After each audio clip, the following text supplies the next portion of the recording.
To listen ad-free, visit zinspod.co/subscribe. Starting at $2.99 a month, you'll also get access to our exclusive bonus content episodes when you join through Patreon or Apple subscriptions. Thanks for supporting the show. When Blaise fled the Budget Suites parking lot in May of 2001, she knew she had done what she had to do to protect herself. 3 months later, when a man was found dead on the opposite side of town, Las Vegas police ignored her alibi, ignored forensic evidence, and ignored common sense to chase a rumor. That would ultimately cost Blaise 16 years of her life.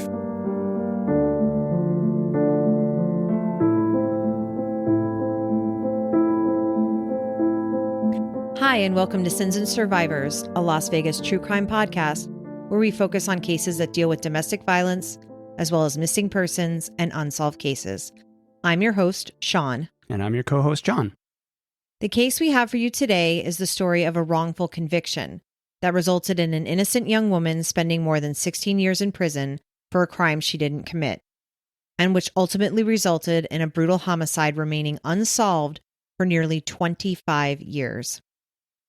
Many listeners know that when we cover cases, we don't typically take the time to describe the gruesome details of the crime because, let's face it, those details just aren't really relevant, and the purpose of the podcast is not to sensationalize these tragedies. The story we are going to discuss today is a major exception to that. The injuries suffered by the victim are critical to understanding the crime and to comprehending the injustice that occurred in this case. So right here at the start of this episode, I want to make it clear that this episode is going to have detailed descriptions of injuries rising to the level of mutilation. And also there's going to be some description of sexual assault. The people involved in this story are complicated. John and I often say that no one is any one thing. You are going to hear about people with histories of substance use, and we just want you all to keep in mind that we aren't sharing these details to condemn anyone's character. Everyone deserves justice and fairness under the law, and we're including these details because they add a lot of important context and possibly help explain what was going through the minds of law enforcement. It's always our goal to create episodes that are victim-centric and ethical, so we wouldn't be including these details if they weren't critical to the story. Normally, we start out an episode by giving you some background on the victim of the crime, but we will get to that. First, we want to talk to you about the person wrongfully accused of this murder, Kirstin Blaise Lobato. Kirstin goes by Blaise, so that's what we'll be calling her for this episode. She was born December 14th, 1982 in Las Cruces, New Mexico, and grew up in a very small town in Lincoln County, Nevada called Panaca. Panaca had a population of about 700 people in 2000, and today only has a population of about 1,000 people. Lincoln County is the county immediately north of Clark County, where Las Vegas is located, and it's about 20 miles west of the Utah border, and was originally settled by the Mormons.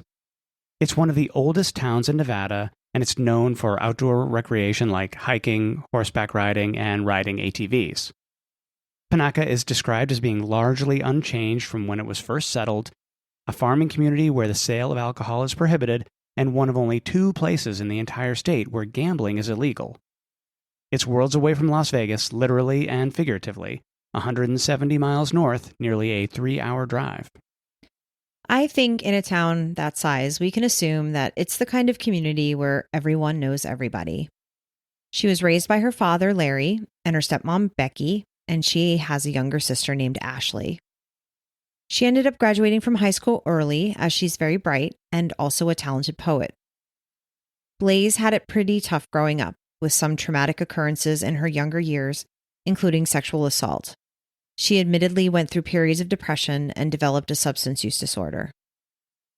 After she finished high school in the spring of 2000 at age 17, she went through a breakup with her boyfriend, packed up her red 1984 Fiero, and left for Vegas.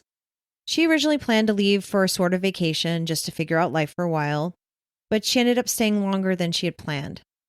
Blaise would later tell people that during this time, her drug use increased significantly. She was using meth and marijuana. Blaise spent the next year or so traveling back and forth between Panaca and Las Vegas. When she was in Vegas, she stayed with different friends, including some who lived in the budget suites on the east side of Vegas, near Sam's Town, at the intersection of Boulder Highway and Flamingo.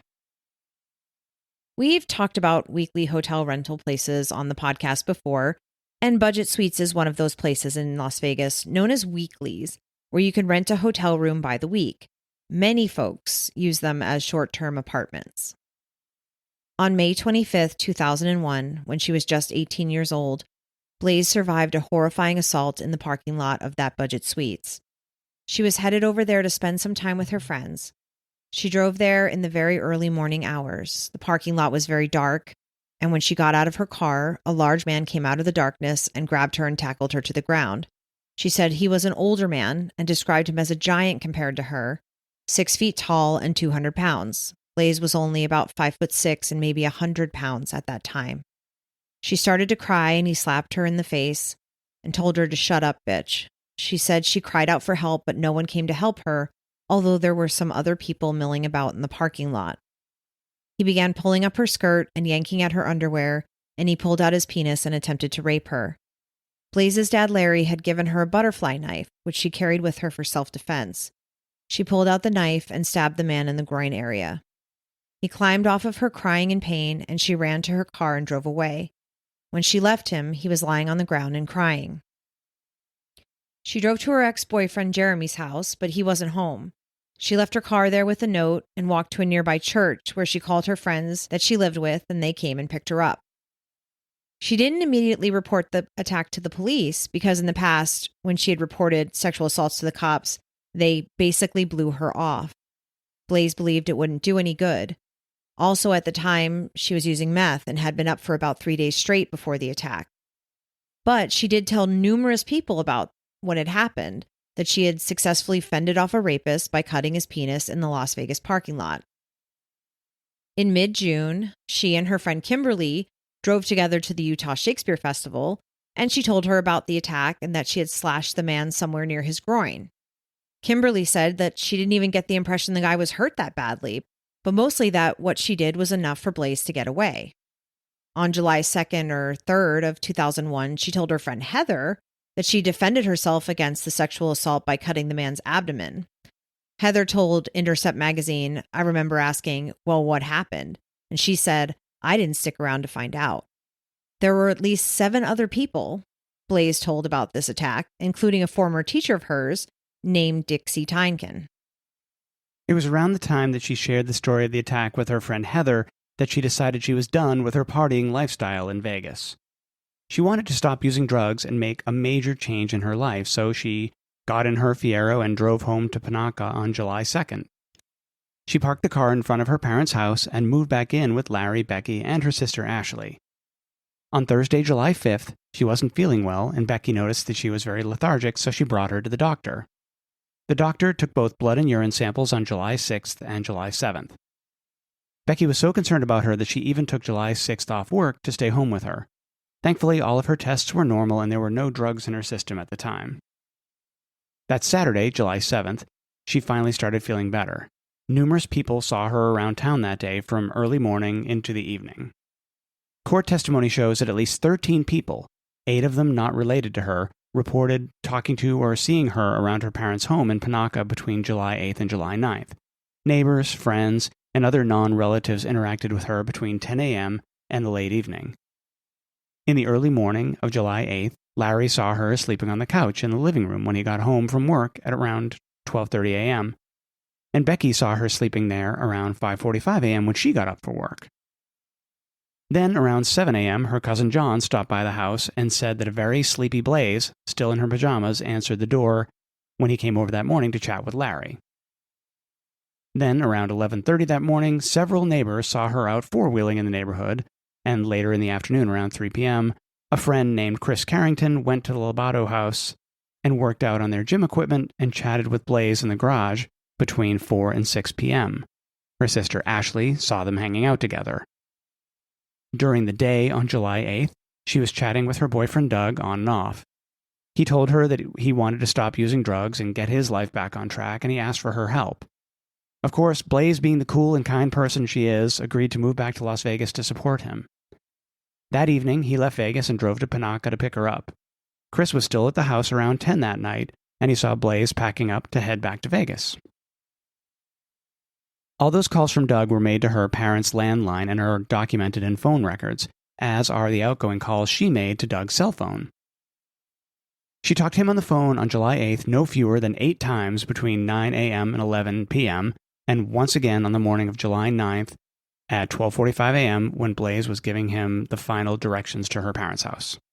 He arrived around 1 a.m. and the two drove back to Las Vegas together. Both Larry and Becky were there to say goodbye, but unfortunately, just 4 days later, Blaise came to the realization that Doug was not ready to give up drugs, so she called her parents and asked to come home. Larry drove to Vegas and picked her up on July 13th.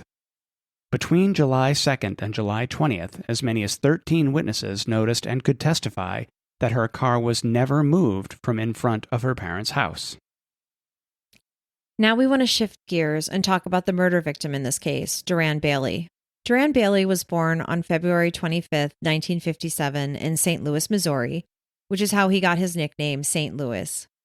Due to the circumstances of his life and his death, we will be unable to share very much about him or his early life. We know from his Find a Grave site that his mother was named Doris Lee Harper and his father was Oscar White. He moved to Las Vegas in 1999 when he was 42 years old.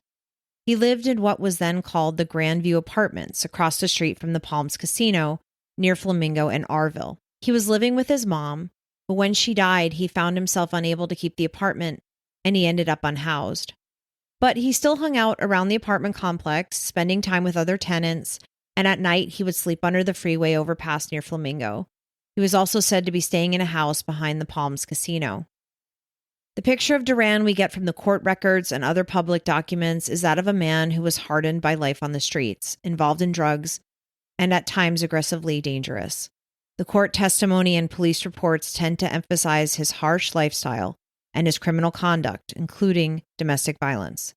He was depicted as someone deeply enmeshed in street life, addicted to crack cocaine, and willing to exchange drugs for sex. His neighbors warned each other to keep their distance from him. We should remember, though, that these portrayals come from individuals who knew him in desperate circumstances, so they may not encompass the entirety of who Duran was as a person. Unfortunately, Duran's own voice and any redeeming traits are absent, and we are only able to hear about him through the worst events of his life. His criminal actions and many years of living unhoused may have left him isolated and estranged from his family, but several folks have left tokens on his memorial page. He was a son, a nephew, and a cousin, and possibly a brother and a friend. As with many victims of crime who come from marginalized backgrounds, Duran just didn't get the same coverage in the media as other victims might, and the horrific details of his death became the focus of the story. On July 8th, around 10 p.m., Richard Scott was passing through the parking lot of the Nevada State Bank located across from the Palms Casino when he spotted an unlocked trash enclosure where the dumpster was kept behind a gate. The bank parking lot was just west of the strip on Flamingo next to the Gold Coast Casino. Today, the Nevada State Bank location is closed, but the building is still there, and the parking lot still looks the same as it did nearly 25 years ago. Richard was unhoused, and he was frequently in the area. He noticed that the enclosure was locked up at night, but the lock had been cut and was lying on the ground, and the gate was partially open. So he decided to go inside and take a look to see if there was anything worth taking from the dumpster. The trash enclosure was a secure space around 10 feet by 14 feet, surrounded by 6-foot-high cinder block walls. Inside the enclosure, beside the dumpster, he saw a man's body mostly buried under pieces of cardboard and other garbage. There was a large pool of blood, and he believed the man was deceased. He ran to the nearest payphone and called 911. When the police arrived, they uncovered a horrific scene where it was evident that the man had died after a prolonged struggle. He had been badly beaten, tortured, and mutilated to the point where he was barely recognizable. Both his upper and lower jaw were broken, and his face was swollen, and his skull was fractured. He had scrapes and gouges around his eyes. He had at least 6 broken and knocked out teeth, multiple stab and slash wounds, including 4 to his rib cage, and his carotid artery had been severed. He had numerous defensive wounds on his hands and arms. He had lost nearly 40% of his blood volume, and the trash enclosure had a significant pool of blood on the concrete and the pile of trash he was lying on. His pants had been pulled down, and his waist was wrapped in plastic. His penis had been amputated, and his scrotum had been stabbed, and paper towels had been stuffed into his groin area. He appeared to have been the victim of a sexual assault. Semen was recovered from his rectum, and he'd been stabbed in the rectum as well.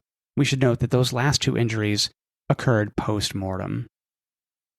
He didn't have an ID on him when he was found, so investigators were not able to identify him at first, so he was just known as John Palms Doe. The initial coroner's report was that the blunt force injuries were consistent with an assault with a baseball bat or with a fall against a cement curb. He had more than 30 external injuries and a dozen internal injuries.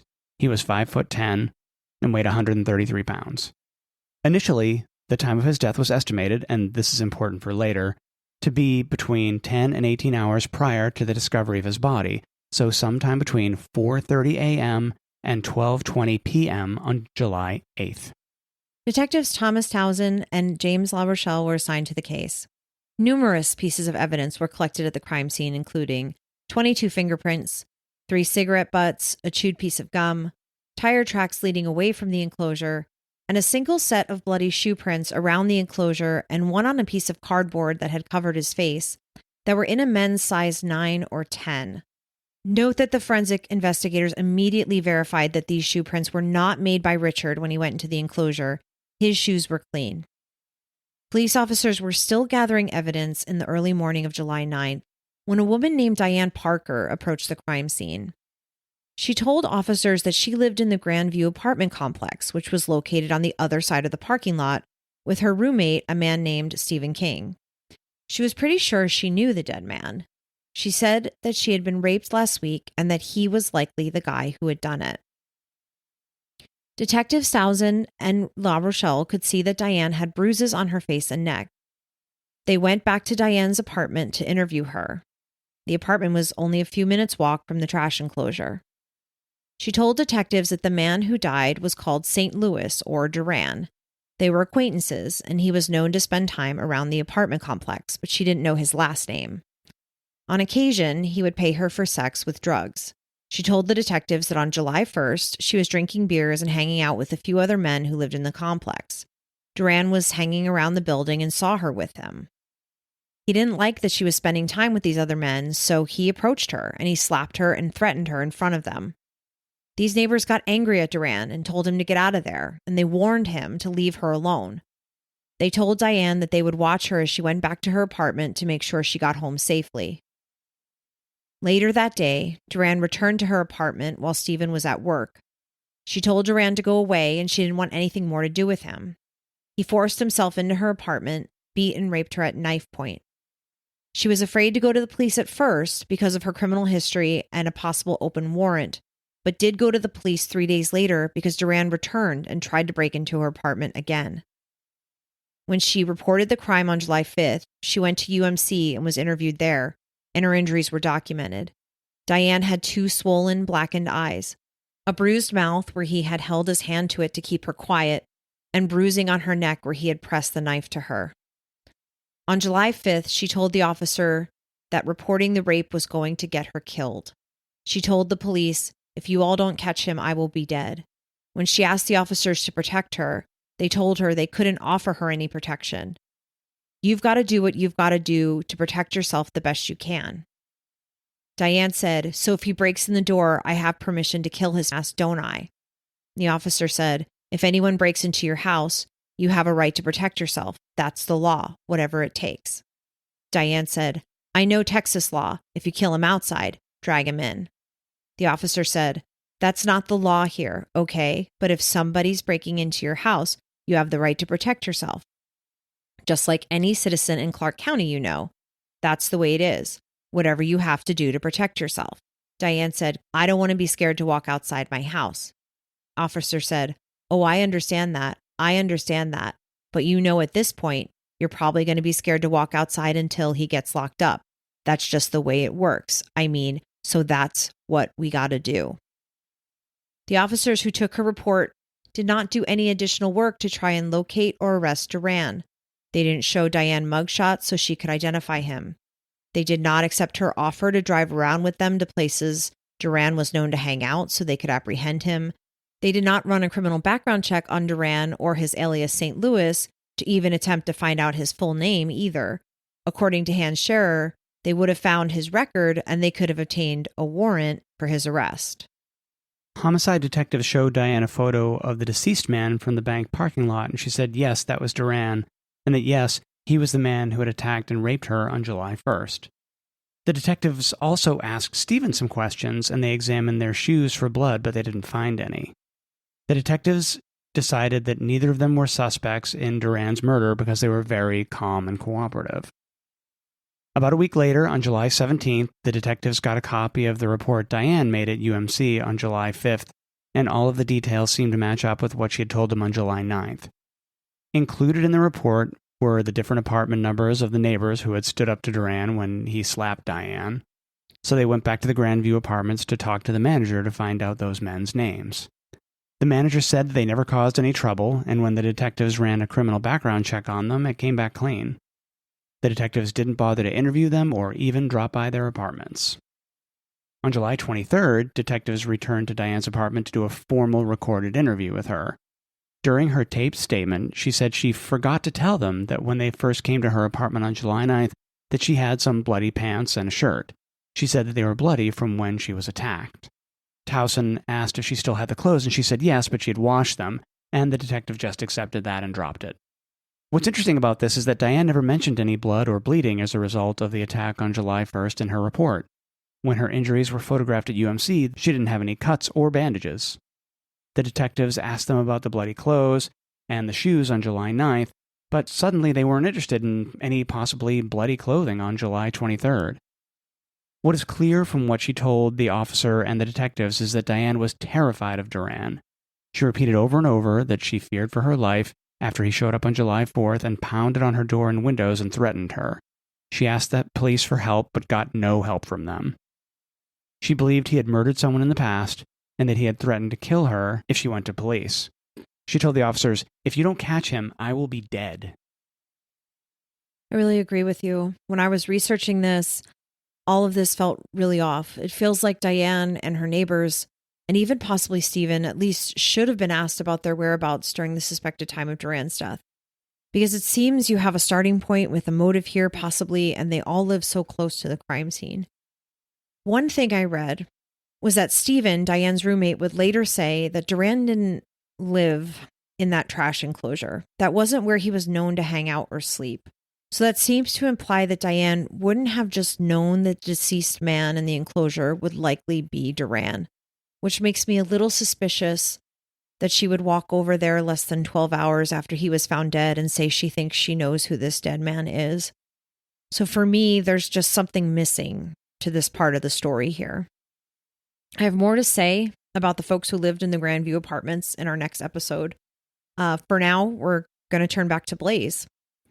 On July 20th, 2001, the homicide detectives got a call from a juvenile probation officer in Lincoln County named Laura Johnson. Officer Johnson told the detectives that she heard from a teacher named Dixie Tynkin that a former student of hers told her that she had cut off the penis of a man who attacked her in Las Vegas. That former student, of course, was Blaise. As we mentioned earlier, Blaise had told multiple people, including her former teacher Dixie, that she had been attacked and cut the man's penis in order to get away. Laura Johnson relayed this rumor to the officers, and they decided to travel to Las Vegas immediately with a crime scene analyst and a flatbed tow truck to tow Blaise's car back to the crime lab. Johnson told the officers that Blaise had a criminal past, which was not true. And when officers ran a background check on Blaise, they found no criminal history, just that Blaise had been the victim of sexual abuse years earlier. The detectives decided not to reach out to or question Dixie first to verify what Officer Johnson had told them. It's been alleged that this was because Johnson told them that Dixie might alert Blaise that they were coming to arrest her, and she would flee, or maybe the detectives just reached that conclusion on their own. In any event, they seemed convinced Blaise was the murderer based on what Johnson said that Dixie said that she said. I know this double hearsay wording gets confusing, but this is what happened. The detectives arrived at Blaise's parents' house, and they told her that they knew she was attacked in Las Vegas and they were investigating the death of a man. She assumed they must have been talking about the man who attacked her at the Budget Suites in May, and was surprised to hear that the man who attacked her didn't survive, but she wanted to cooperate with their investigation. She was 18 at the time, and the detectives read her Miranda rights before they interviewed her in her parents' house. She agreed to be interviewed, neither of her parents were present for the interview, and she also did not request a lawyer. Her statement was recorded, and you can listen to it just like we did. We'll have a link to that in our show notes, but keep in mind the recording is almost 25 years old and it's very low quality. At no point did the detectives tell her the location of Duran's murder or the date he was killed. When they showed her a photo of Duran, she didn't recognize him. She told detectives about the attack and attempted rape as we described it earlier. She told them that the man was much larger than she was, twice her weight and significantly taller, and gave them the cross streets of the Budget Suites hotel where it happened, and even mentioned nearby landmarks. At no point did she mention a dumpster or trash enclosure. She said that she'd used her butterfly knife to defend herself, but she didn't know if she severed the man's penis or what she had done with the knife. She also told them that when she managed to escape, the man was lying on the ground, crying, still alive. Here's a short excerpt. Question. After you got done struggling with him, was he on the ground or standing up? Answer. He was on the ground. Question. Was he making any noise at that point? Answer. He was crying. Question. And what did you do next? Answer. I left. The detectives asked her if she had maybe hit Duran with something. She admitted that she had been using a lot of drugs at the time, so she wasn't clear on what had happened. In the recording, it sounds like she started to say, it's possible, but stopped herself and said that she did carry a baseball bat in her car. Blaise told the detectives that she didn't report the assault because she had been up for 3 days on meth and hadn't slept. In fact, she had been using meth for a week leading up to the assault and the week after.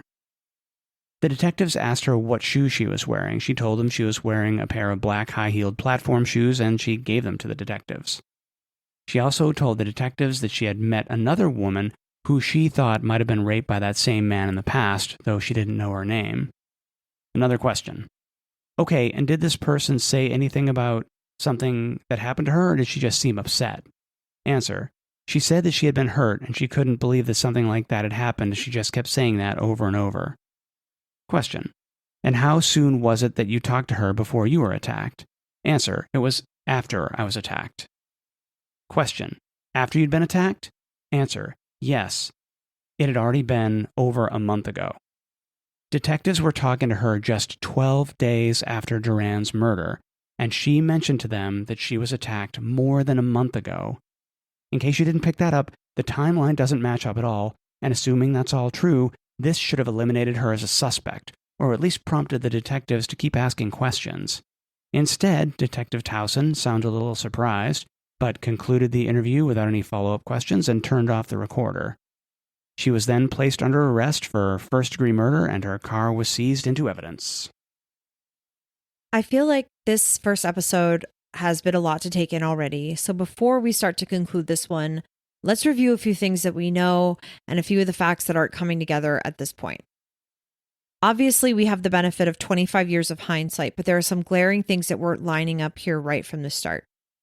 First of all, the detectives were relying heavily on hearsay when they went in to question Blaise, and they definitely were ready to arrest her immediately when they left Vegas. Hence, that's why they came ready with the tow truck and forensic investigator. It's like their minds were already made up. Secondly, they never told her the date or location of the crime, but as she was describing what happened, some of the details of what she told them should have raised some serious issues for detectives, such as Blaise describing the attack taking place in an open parking lot. It's obvious she was not talking about the dumpster enclosure behind the bank. Now, granted, the trash enclosure at the Nevada State Bank is in the corner of a parking lot, but that's in a commercial strip mall and not at all to be confused with the weekly motel parking lot. Blaise was pretty much living in that weekly at that point, so she was familiar with that lot and knew what she was talking about. She gave him the cross streets. She described the nearby surrounding areas, such as the Sam's Town, the fountains, and the shopping center. This is the east side of Vegas. The location of Duran's murder, which was across the street from the Palms Casino, is 8 miles away from the Budget Suites and Sam's Town. Sam's Town is on the far east side of Vegas, while the Palms is close to the Strip, but would be considered on the west side of Vegas. Also, Duran is a thin man at 5'10" and 133 pounds. Blaise was 5'6" and 100 pounds, and she said her attacker was a giant compared to her at 6 feet tall and 200 pounds. It would be a little odd that she would describe a man of Duran's build as a giant. She also did not recognize his photo. The forensics revealed that Duran was horrifically and brutally murdered in a prolonged attack. If the attack in self-defense happened how Blaise described it in her statement, those injuries in no way matched what Duran sustained. This wasn't a case where a man bled out from a single stab wound to the groin, which was all that she had confessed to. Also, Blaise did not have any injuries, no bruises or cuts from fending off a recent violent attack or committing one, and there was no record of her being treated in any emergency room for any injuries. And just to continue on that train of thought, if the detectives had checked in with any medical clinics in Panaca or Vegas to see if Blaise had been treated for any injuries around this time, they likely would have learned of her trips to the doctor with her stepmom, Becky, on July 5th, 6th, and 7th, and that on those days her blood and urine were negative for any illness, but also for any drugs. When Blaise described the attack to officers, she told them she'd been up for 3 days before the murder using meth, and had even been using drugs the week before and the week after. It should have been obvious at the time of that July 20th interview, or at least in the following few days with even the most minimal follow-up, that this timeline didn't make sense and something wasn't adding up. The initial arrest report, written by La Rochelle, did not state that Blaise confessed to the crime, or that she provided any details of Duran's murder. However, once Blaise's trial starts, the detectives called this recorded statement a confession to Duran's murder, although at no point does Blaise confess to murdering anyone. What she did describe was fighting off an attacker by attempting to cut his exposed penis, but made no mention of killing him. The way these inconsistencies were explained away by the detectives seemed to be simple. Drugs. Blaise just didn't really remember what had happened because she was really high. It appears the detectives put more stock in a bizarre, exaggerated rumor that Laura Johnson allegedly heard from Dixie Tyneken than any actual police work. We also went into a lot of detail as to how solid Blaise's alibi was for the days leading up to the murder and the day of the murder. Detectives did speak with another one of Blaise's friends who lived in Las Vegas, Stephen Pazowski. She'd done some work for his business in June of 2001 before moving back to Panaca. When the police interviewed him on July 23, 2001, he told them that they had the wrong person and their timeline was just off, because he hadn't seen Blaise since July 2nd. Also, she had told him about the attack and it had happened at the end of May. On July 26th, detectives finally interviewed Dixie, Blaise's teacher. What Dixie had to say, though, didn't match up with what Laura Johnson had told the detectives. Johnson had told them that Dixie said that Blaise was feeling guilty about what she had done and was hiding out at her parents' house and was planning to paint or hide her car. She told detectives that Dixie said that Blaise had told her not to tell anyone about the attack. However, Dixie said none of this to the detectives. She confirmed to the detectives twice that Blaise and she believed that the man was still alive when Blaise drove away, that Blaise had said he was stumbling and trying to stand up when she drove off. The two of them searched issues of the Review Journal online to see if they could find out anything about what had happened to the man. They searched from the last week of May through June 1st, but didn't find any stories about a man with a cut penis. Dixie told the detectives that she guessed the man's biggest problem was figuring out how to explain the injury to his wife if he had one. It's also ridiculous to claim that Blaise would have told Dixie not to tell anyone about the attack when Blaise herself had told about a dozen people. She wasn't keeping it a secret. This whole interview shows that both Blaise and Dixie were certain the attacker was alive, and it just makes me confused as to where Johnson got her information. I don't know if there were just odd rumors going around these small towns about Blaise. Dixie's account is so drastically different from what Laura Johnson told detectives that it's likely they would have dismissed Blaise as a suspect if they just interviewed Dixie directly after speaking with Johnson instead of taking Officer Johnson's word for it. Also, Dixie would later explain to the press that Detective Townsend kept stopping and starting the tape recorder while she was giving her statement, and it's been alleged that he may have been attempting to edit her statement to get it to match up with Johnson's. The amount of misconduct by the detectives alleged in this case is just staggering. Blaise was also offered a plea deal for manslaughter for which she would have served 3 years, but she turned down that deal because she said she was innocent. She didn't kill Duran Bailey, she had never met him or attacked him in any way. As you just said, there's been so much to take in this first episode, so we're just going to go ahead and end it here. Next week, we'll go into detail about the forensic testing, the jailhouse informant, and the outcome of the murder trial. There's so much more to cover, so make sure you're subscribed and following us on social media so you don't miss anything. Also, be sure to email us at sinsandsurvivors@gmail.com or message us on Instagram at sinsandsurvivors with your thoughts about the case. Thanks as always for listening, and remember, what happens here happens everywhere.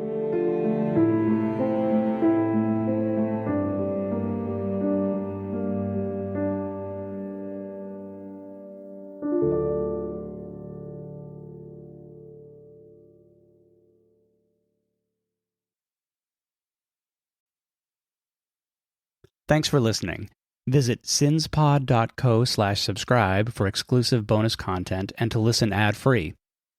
Remember to like and follow us on Instagram, Facebook, TikTok, and Threads at Sins and Survivors.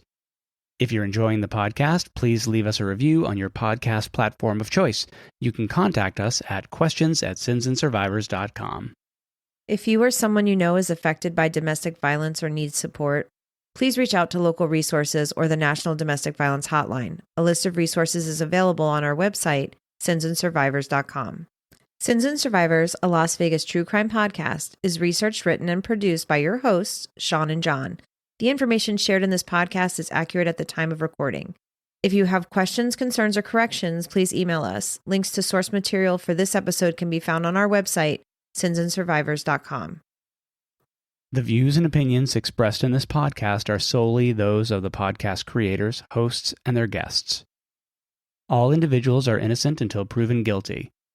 This content does not constitute legal advice. Listeners are encouraged to consult with legal professionals for guidance.